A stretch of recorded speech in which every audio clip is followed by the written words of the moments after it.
மனதை கிழிக்கும் சோகம் நபி ஸல்லல்லாஹு அலைஹி வஸல்லம் அவர்களுக்கு ஏற்பட்டது. அதுதான் அவர்களின் 2 மகன்கள் காசிம் மற்றும் அப்துல்லாஹின் அடுத்தடுத்து இழப்புகள்.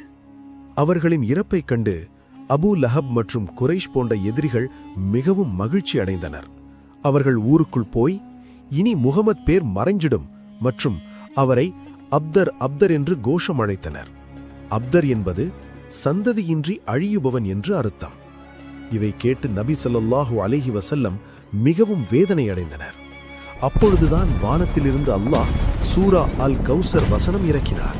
அதில் அல்லாஹ் நபி ஸல்லல்லாஹு அலைஹி வஸல்லமுக்கு சொல்கிறார், நிச்சயமாக நாம் உமக்கு கௌசர் என்ற தாகமில்லா ஜன்னத் நதி கொடுத்திருக்கிறேன்.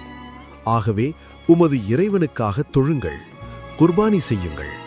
நிச்சயமாக உமது எதிரிதான் சந்ததியின்றி அழியும். நபி ஸல்லல்லாஹு அலைஹி வஸல்லம் இதை படித்து மனம் நிம்மதியடைந்தார். சுப்ஹானல்லாஹ்.